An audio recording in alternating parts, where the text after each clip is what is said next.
ዶክተር አብይ ወደ ስልጣን የመጣው እግዚአብሔር ለኢትዮጵያ ራርቶላት ከጥፋት እንድንድን ወደ ራሱ መንገድ ሊያስጠጋን እንጂ ከዘረኝነት አዙሪት ሊያወጣን እንጂ የባሰው መጣ ሊያስብለን አይደለም። አንተ የኢትዮጵያ ሕዝብ አባት ነህ።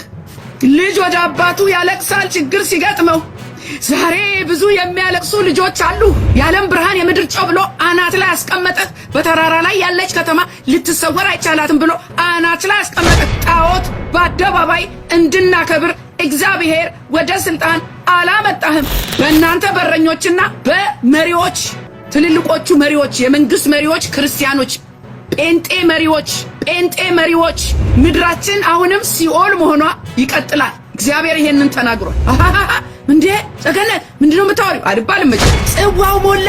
ብዙ ታገሰ እግዚአብሔር ኢትዮጵያን፣ ብዙ ታገሰ ክርስቲያኖቹን፣ ብዙ ታገሰ አገልጋዮችን፣ ብዙ ታገሰ ቤተክርስቲያንን። አሁን በኃይል በቁጣ ተነስቷል እግዚአብሔር የክርስቶስ ተከታይ መሪዎች ጋር፣ እረኞች ጋር፣ የቤተክርስቲያን እረኞች ጋር፣ የሃይማኖት አባቶች ጋር። ማንም አያመልጥም ከዚህ። እግዚአብሔር አይዘበትበትም፣ ይበቀላል። ለመሪው የተነገረ አስቸኳይና አስደንጋጭ መልእክት። የኢትዮጵያ ጠቅላይ ሚኒስትር ክቡር ዶክተር አብይ አህመድ ይህን ስማ እኔ አንተን የመውቀስ መብት አለኝ ስትል የእግዚአብሔር ሴት ወንጌላዊት እጸገነት በድፍረት ተናገረች።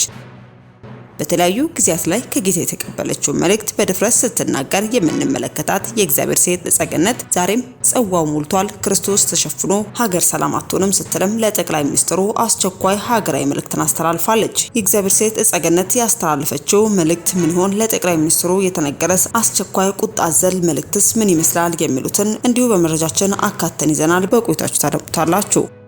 አስከትለንም ቃለ ሕይወት ቤተክርስቲያን ሀዘን አስተናግዳለች። ለወንጌል ብዙ ዋጋ የከፈሉ የወንጌል አርበኛ ከዚህ ዓለም ድካም ማረፋቸው ተሰምቷል። በኢትዮጵያ ቃለ ሕይወት ቤተክርስቲያን በቤተክርስቲያን መሪነትና በወንጌል አገልግሎት የሚታወቁት በእድሜ ዘመናቸው ሁሉ በመሰጠትና በቆራጥነት ያገለግሉት የወንጌል አርበኛ ወደ አገለገሉት ጌታ ሄደዋል። ህልፈተ ሞታቸውን ተከትሎ እኛም መረጃ ይዘንላችኋል። እንዲሁ በቆይታችሁ ታደምጡታላችሁ። በስተመጨረሻም ያመኑት መሬት ሲከዳ እጅግ ያስደነግጣል። የረገጡት ምድር ሲናድም ማምለጫ ይጠፋል። ህይወት በቅስፈት ስትጨልም ሀዘን ወሰን የለውም። ነክቶ ብርሃን ለመመልከት ተስፋ ያደረጉ ነፍሶችም ከመሬት በታች ሲሆኑ እጅግ ልብ ይሰብራል። ለወትሮ አብቅላ የምትመግብ መሬት የረገጣትን ሰው ከበታቿ ስታኖርም ቃላት የማይገልጹት የልብ ስብራት ያድላል። እንደ እናት ቅፍ የምትታመነው መሬት በአፋር ክልል ግን መታመን የከበዳት ይመስል ተነዳ ብዙዎችን ውጣ ቀርታለች። በአካባቢው ለተከታታይ 5 ቀናት በደረሰው የመሬት መንቀጥቀጥ ምክንያትም ከንብረት ጉዳት እስከ ሰው ነፍስ መንጠቅም መድረሱ ተገልጿል። ይህ ቅጽበታዊ አደጋም እጅግ አሳዛኝ ነውና በርካቶችን በእንባ አራጭቷል። ጮኸው በማይከሱት የተፈጥሮ አደጋ ንብረቶቻቸውን ያጡ የአካባቢው ነዋሪ ሰዎችም የከበደ ሀዘን አስተናግደዋል። ለመሆኑ በአፋር ክልል የተፈጠረው ምን ይሆን? አደጋው ያስከተለው ጉዳትስ ምን ያክል ነው? የሚለውንም በመረጃችን ይዘናል የምናደርሳችሁ ይሆናል። እስከ መረጃው ፍጻሜ አብራችሁን ቆዩ።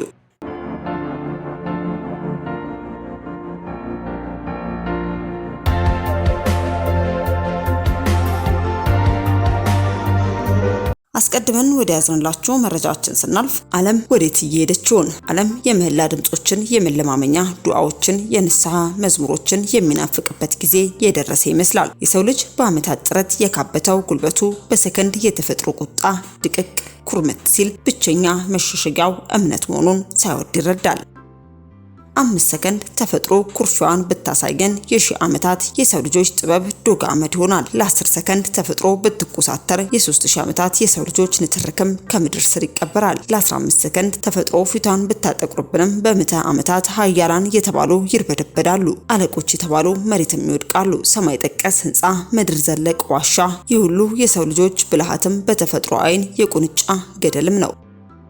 ለዚህም ነው እንዲህ ባለ ጊዜ የሰው ልጆች ጆሮ የንስሐ መዝሙሮችን የሚናፍቀው። መሬትና መላዋ በሰው ልጆች ክፋት ተቀይማለች ብንልም ለሰሚ የሞኝ ትርክ ይመስል ይሆናል። ነገር ግን ከጋዛ ሰርጥ እስከ አፋር ድረስ የሚሰሙ ሰቆቃዎች ግን ተፈጥሮን ከሰው ልጅ ጋር ለማቀያየም ምክንያትም ናቸው። ከሰሞኑ በኢትዮጵያ በእኛ እድሜ ያልተለመደ የመሬት መንቀጥቀጥ መሰማቱ ቀጥሏል። ይህም በአፋር ኪብላቲ ረሱ ዞንም በጥቅምት 5 2018 ዓ.ም ከምሽቱ 2 ሰዓት ጀምሮ አስፈሪ የመሬት መንቀጥቀጥ ተከስቷል። የመሬት መንቀጥቀጡ ከጥቅምት 1 ጀምሮ በተደጋጋሚ እየተከሰተም ነው። በራህሌና በኮናባ የተከሰተው የመሬት መንቀጥቀጥም በርካታ ቤቶችን፣ የውሃ ጉድጓዶችን፣ የጤና ተቋማትን፣ ትምህርት ቤቶችና መስጊዶችንም አፍርሷል። ከላይ የምትመለከቱት ምስሎች ውስጥም ሁለተኛ በቡሬ ቀበሌ በመሬት መንቀጥቀጥ ምክንያትም ተራራው ሲናድ የሚታይ አዋራ መሆኑም ተገልጿል። ታዲያ ከቀናት በፊት እኛም በመረጃችን በአፋር ክልል በተከሰተ የመሬት መንቀጥቀጥም በርካቶች ህይወታቸውን እንዳጡና ቤትና መኖሪያቸውን ለቀው እንደተሰደዱ የሚገልጽ ዜናም አጋርተንም ነበር። ታዲያ ይህ የመሬት መንቀጥቀጥ ዛሬም ድረስ እየዘለቀ ያለና በርካቶችን ጉዳት ላይ እየጣለ ያለ በመሆኑም ቅዱሳን በያላችሁበት ሁሉ በጸሎት እንድታስቧቸው ስንል መልእክታችንን ማስተላለፍ ወደድን።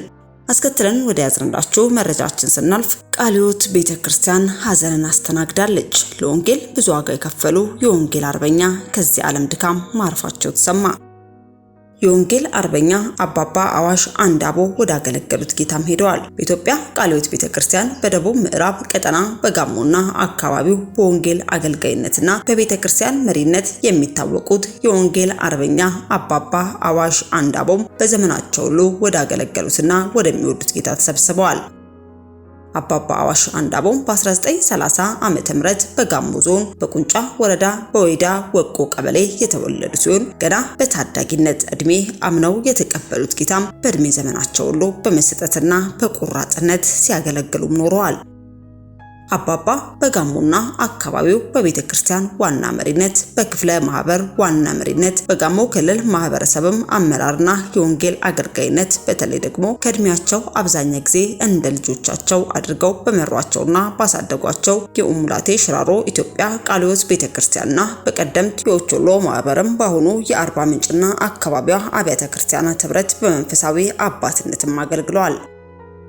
አባባ አዋሽም ስለ እግዚአብሔር መንግስት የደረሰባቸውን መገፋት፣ እስራት፣ መከራውና የስደት ዘመናትን በእግዚአብሔር ጸጋ በጽናት ተሻግረው በወንጌል አገልግሎታቸው ለብዙ ነፍሳት መዳንና መፈታት ምክንያት መሆኑን ችለዋል። የወንጌል አርበኛ አባባ አዋሽም በትዳራቸው ፍሬ ተባርከው በመንፈሳዊ ልጆቻቸው ተባርከው በነገር ሁሉ መልካም አርአያ የሆነውን ህይወት ለተተኪው ትውልድ ትተው በጥቅምት 4 2018 ዓ.ም በተወለዱ በ88 ዓመታቸው እጅግ በጣም ወደሚወዱትና በዘመናቸው ሁሉ ወደ አገለገሉት ጌታም በክብር ተሰብስበዋል። ይህን ሐዘን ተከትሎ እኛም በሚዲያችን ስም ለቤተሰቦቻቸውና ለመላው በወንጌል ላሳደጓቸው ልጆችም መጽናትን በሚዲያችን ስም እንመኛለን። በስተመጨረሻ ወደ ያዝንላችሁ መረጃችን ስናልፍ ለመሪው የተነገረ አስቸኳይና አስደንጋጭ መልእክት የኢፌዴሪ ጠቅላይ ሚኒስትር ክቡር ዶክተር አብይ አህመድን ተከትሎ ይህን ስማ እኔ አንተን የመውቀስ መብት አለኝ ስትል የእግዚአብሔር ሴት ወንጌላዊት እጸገነት በድፍረት ተናግራለች። በተለያዩ ጊዜያት ላይ ከጌታ የተቀበለችው መልእክት በድፍረት ስትናገር የምንመለከታት የእግዚአብሔር ሴት እጸገነት ዛሬም ጽዋው ሞልቷል፣ ክርስቶስ ተሸፍኖ ሀገር ሰላም አትሆንም ስትል ለጠቅላይ ሚኒስትሩ አስቸኳይ ሀገራዊ መልእክትን አስተላልፋለች። የእግዚአብሔር ሴት እጸገነት ለኢፌዴሪ ጠቅላይ ሚኒስትር ክቡር ዶክተር አብይ አህመድ ያስተላለፈችው መልእክት ምን ይሆን የሚለውንም ከአንደበቷ እንድታደምጡ ጋበዝን። አጭር ጸሎት አረግና ወደ መልእክቴ ይገባለሁ። እግዚአብሔር አባት ሆይ እናመሰግንሃለን። ክብር ላንተ ይሁን። ጌታ ሆይ አንተ መልካም ነህ፣ ሁሉ ጊዜ መልካም ነህ። ጌታ ሆይ ከኛ ጋር ስላለ ተመስገን። በዚህ ሰዓት በዚህ ደቂቃ ደግሞ እግዚአብሔር አባት ሆይ መንፈስ ቅዱስ እንድታግዘኝ አንተ የሰጠኸኝን መልእክት ብቻ እንዳስተላልፍ እግዚአብሔር ሆይ የሰሚዎችም ጆሮ እንዲከፈት መልእክቱ ደግሞ መድረስ ወዳለበት እንዲደርስ ለውጥም እንዲያመጣ እለምንሃለሁ፣ ጸልያለሁ። ጌታ ሆይ ጊዜውን ሰዓቱን አንተ ተረከብ። በምትወደው ልጅ በጌታችን በመድኃኒታችን በኢየሱስ ክርስቶስ ስም ጸለይኩኝ፣ አሜን። ወገኖቼ ዛሬም እንግዲህ እግዚአብሔር ባስቀመጠኝ ስፍራ እውነትን ከመናገር ወደ ኋላ አልልም። ባለፈው መልእክቶቼ እንግዲህ እግዚአብሔር በሰጠኝ አቅጣጫ ነው መልእክት እያስተላለፍኩ ያለሁት። የመልእክቱ ባለቤት እግዚአብሔር ነው፣ ቃሉም የእግዚአብሔር ነው። ሁኔታዎቹንም እንፈትሸው ከእግዚአብሔር ቃል አንጻር ነውና ይሄ ደግሞ በእኛ ጊዜ አልተለመደም።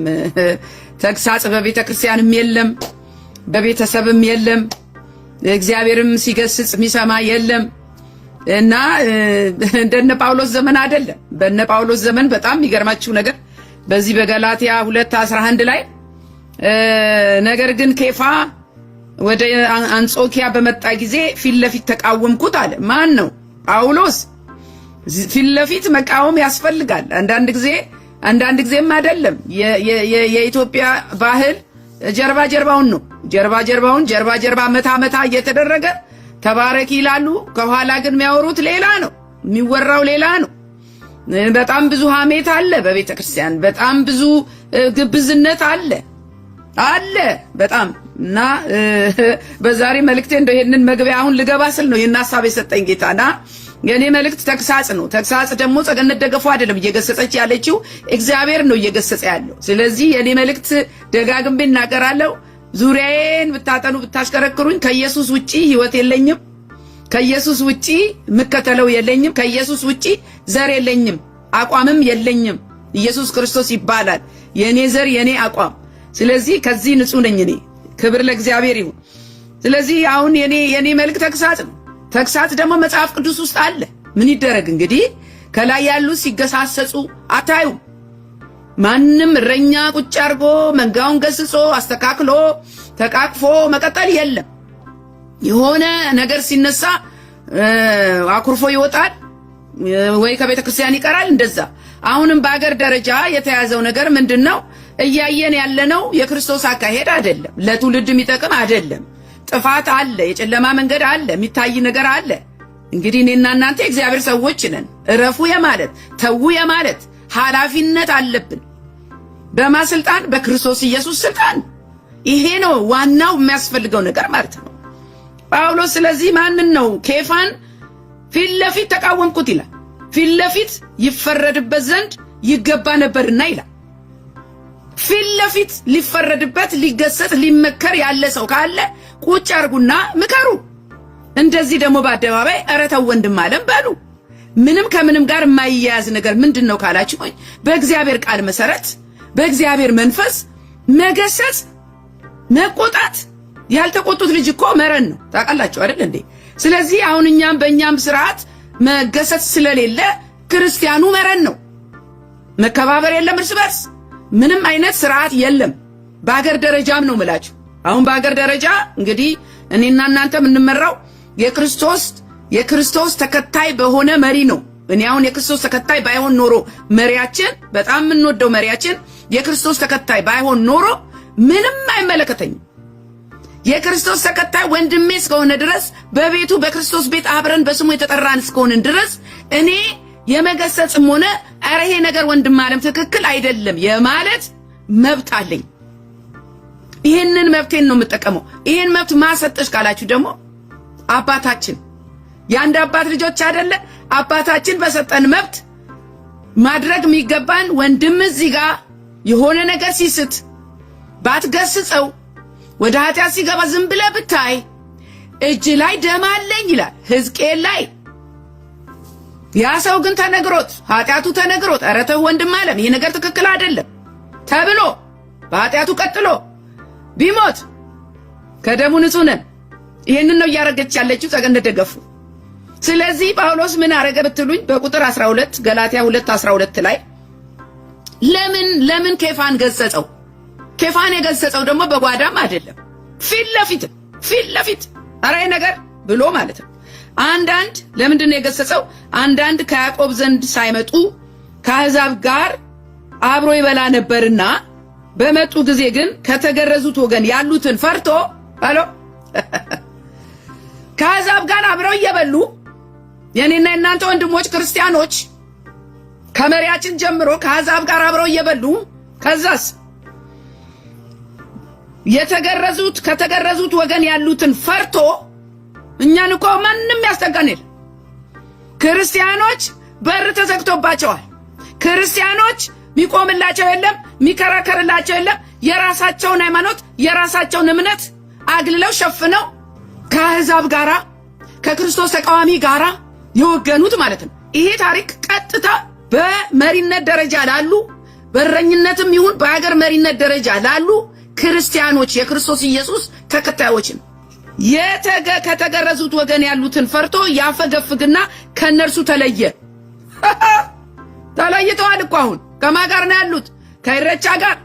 ከማን ጋር ነው ያሉት? ከሙስሊሞቹ ጋር። ከማን ጋር ነው ያሉት?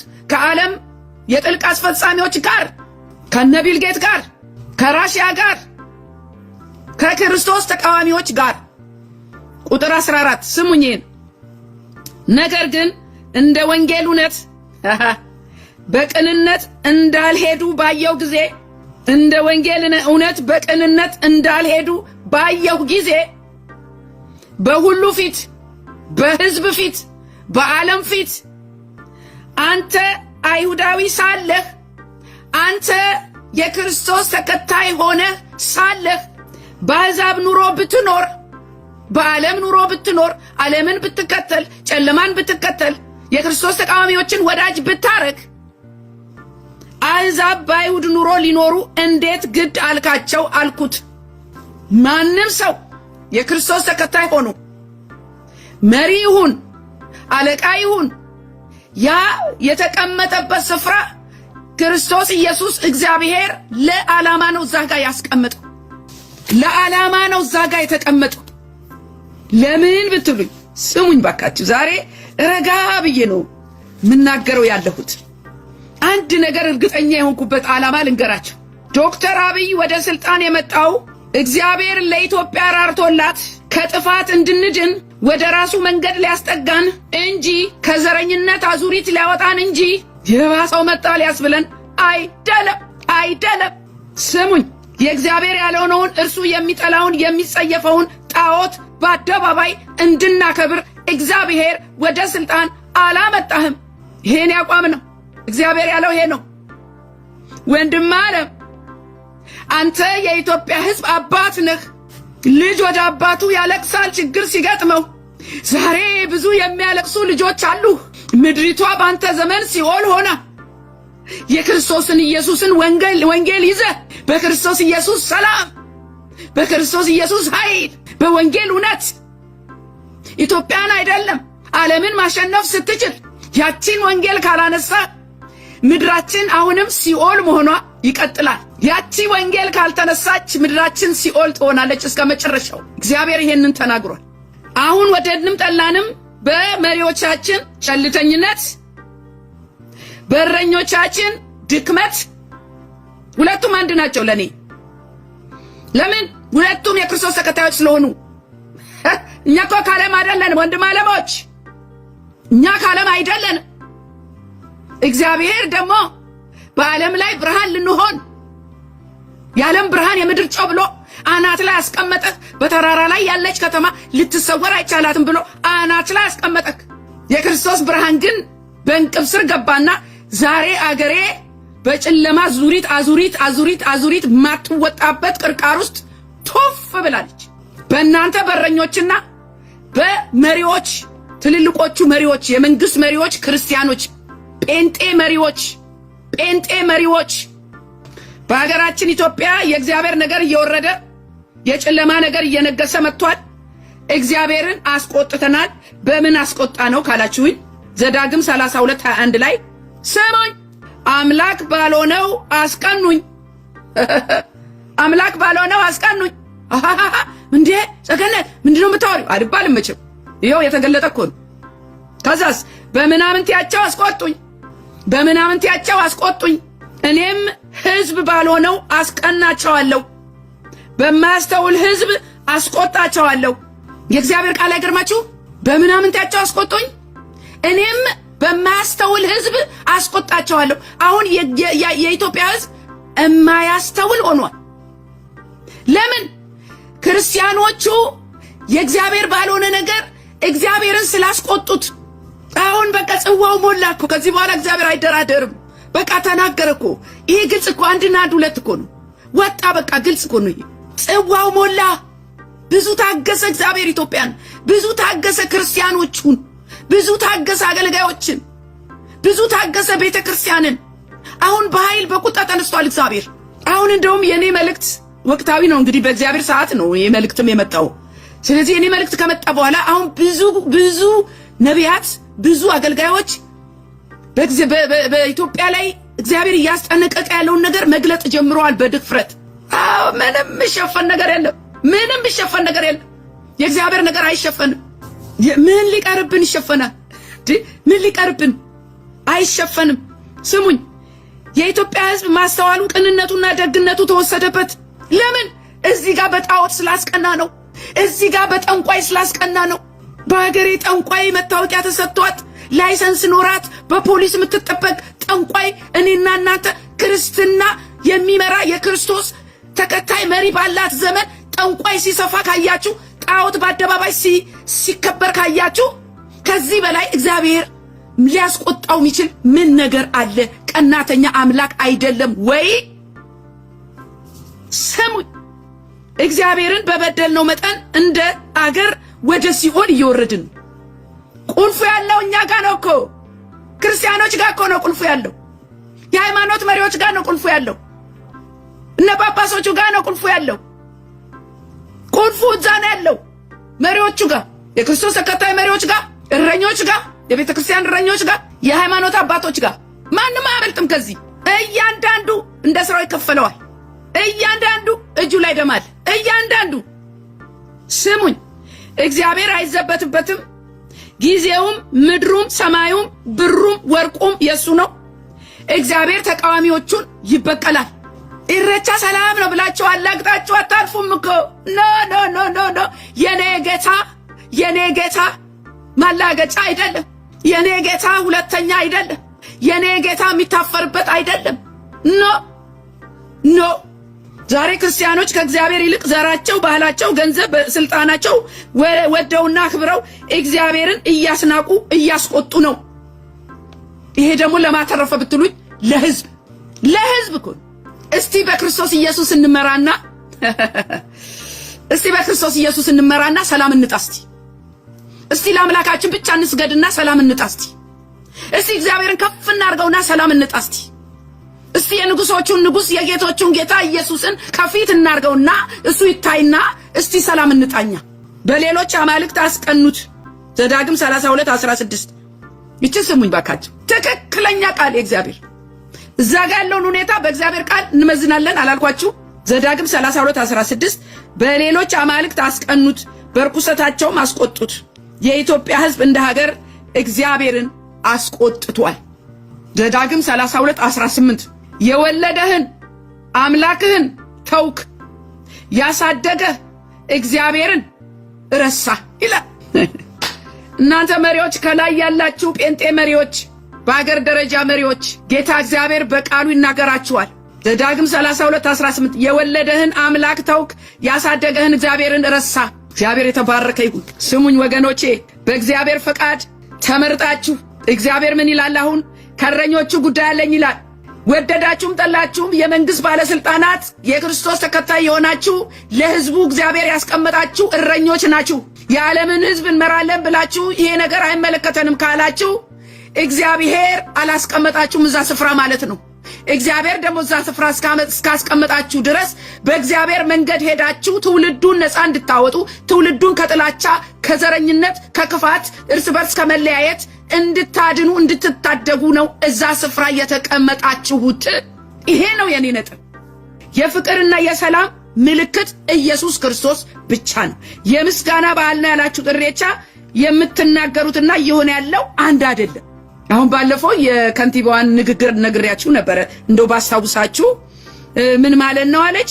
እኛም ይሄው ታርቀን የተለያየ ሁሉ ተቀራርቦ የኦሮሞ ህዝብ ኢሬቻን ሲያከብር ፈጣሪን አይክድም ያመሰግንበታል እንጂ ተፈጥሮን አያመልክም ካለች በኋላ እኔ ጥያቄ የሆነብኝ ኢሬቻ ሲከበር ውስጡ ፍቅር ያለው ይመስላል? ኢሬቻ ሲከበር ሌላውን ሚስብ ነገር አለው? ወንድሙን የሚያቅፍ ነገር አለው? ትዕቢት እንጂ ዘረኝነት እንጂ ክፋት እንጂ። ያየነውና የምታወሩት አንድ አይደለም። የሚታየውና የምታወሩት አንድ አይደለም። በተለይ ስለ ኢሬቻ።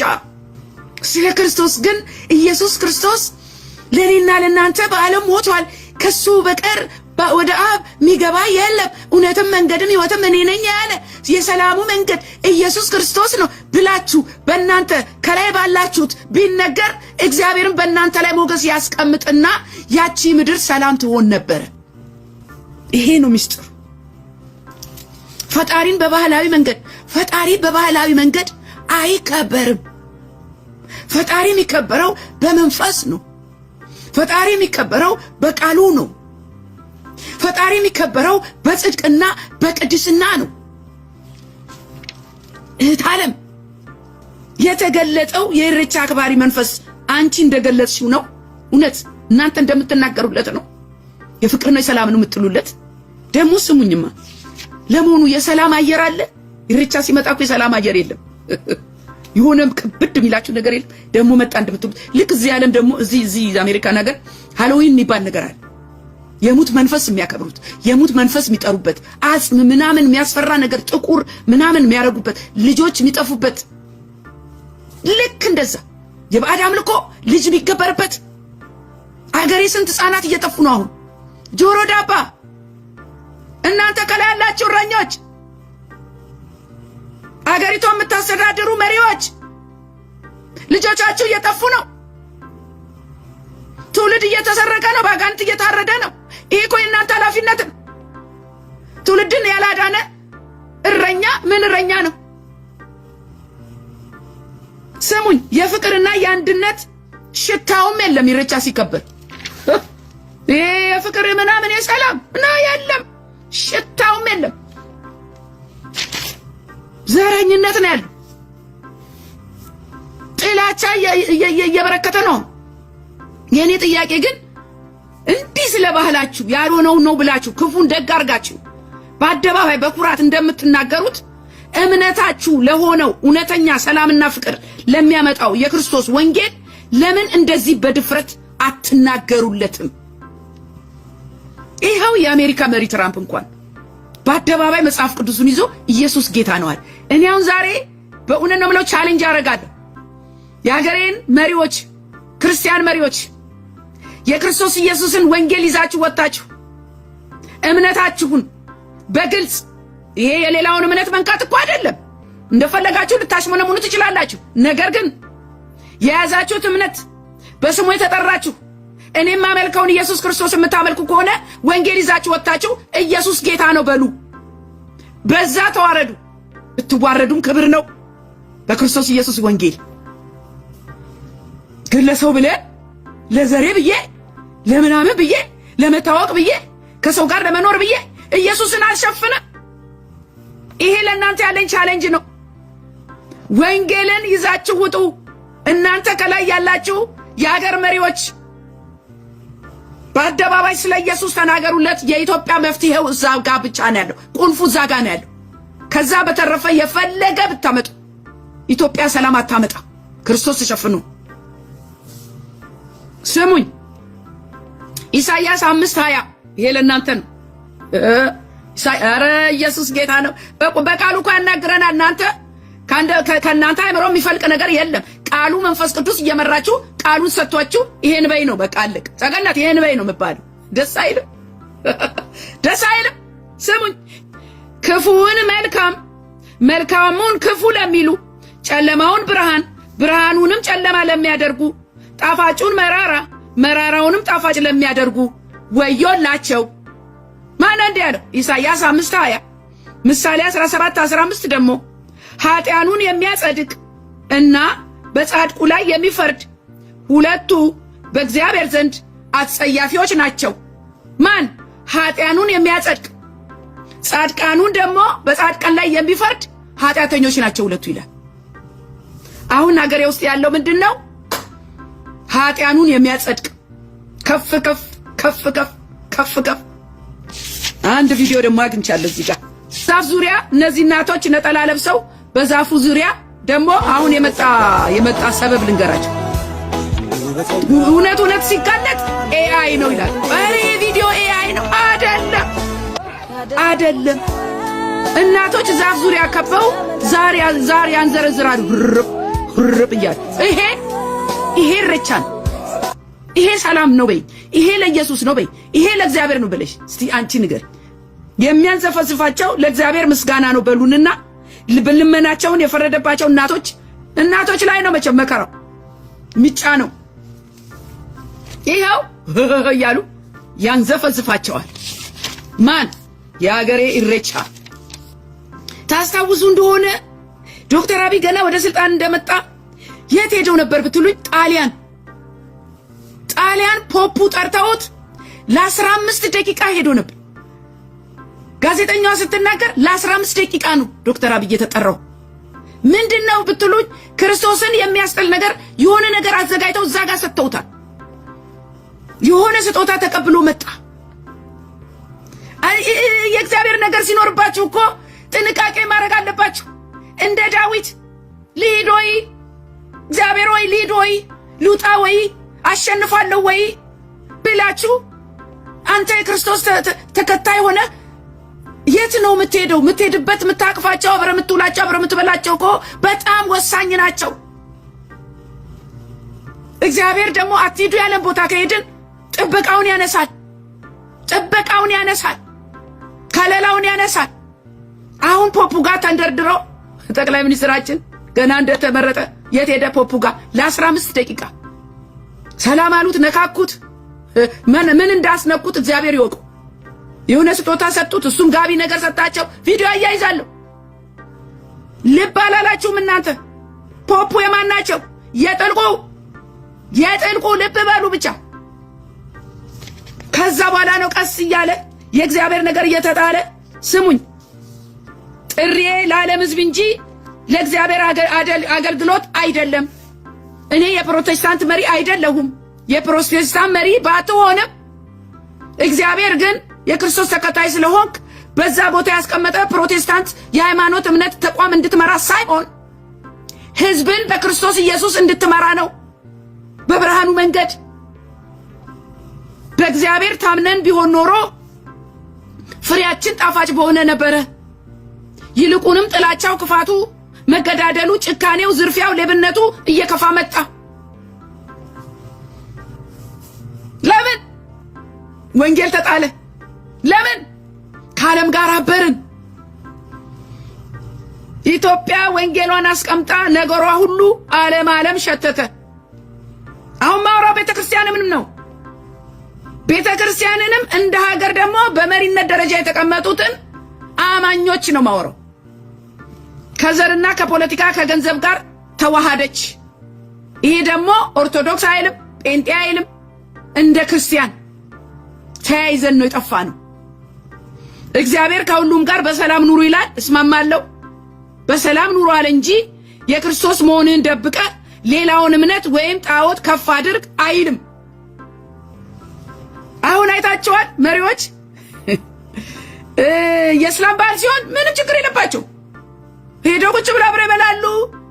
እዛም ኦርቶዶክስ ጋር ሄዱና ይሳለማሉ። ራሳችሁን በእምነታችሁን ለምን አታስከብሩም ነው የምለው። ተሳደቡ፣ ናቁ፣ አግልሉ ሚል ነገር አቋም የለኝም እኔ። በሰላም ኑሩ ከሁሉም ጋር።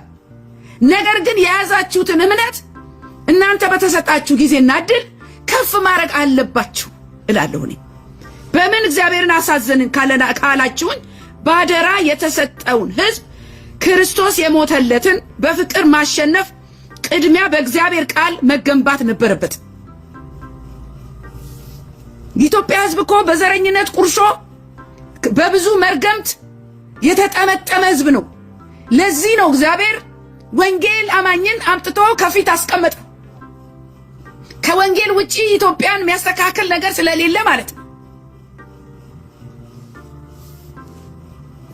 ሰውን ለማስደሰት ሳይሆን ቅድሚያ በትውልድ ላይ የተጫነውን የመለያየት የዘረኝነት ቀንበር በእግዚአብሔር ኃይል መሰበር ነበረበት። ባለፈው የፋይዳን ጉዳይ አንስቼላችሁ ነበረ። ይሄን ልቀጥል። ፋይዳ ያው 666 ቁጥሩ ቀጣዩ ነው። ፋይዳ መንገድ ጠራቂ ነው። መንገድ ጠራጊ ነው። የትውልድን ሊስት፣ የትውልድን ማንነት፣ የትውልድን ዝርዝር አይደንቲቲ መታወቂያ እየተሰበሰበ ነው በፋይዳ። በግድ ማለት በግድ እኮ በግድ ፋይዳ ለኢትዮጵያ የሚጠቅም ዳቦ የሚያመጣ ቢሆን ኖሮ በግድ ባልሆነ ነበር። በየወሩ የምትከፍሉት ይኸው መያዣው እኮ ነው ወጥመዱ። በየወሩ የምትከፍሉት ትባሉና እታች ድረስ ቀበሌ ድረስ ይወርዳል። አሁን ምን ማጥመጃው ምን ስልክ ስማርትፎን ባትይዙ ይሻላል። አገሬ ሕዝብ ተጠንቀቁ፣ ተጠንቀቁ። አሁን ማጥመጃው ዋናው ስማርትፎን ደግሞ ይመጣል። በግዱ ሰዱም ሳትባሉ አትቀሩ። ስሙኝ፣ አካሄዱን መርምሩ። አይናችሁ የተከፈተ ይሁን። ስለዚህ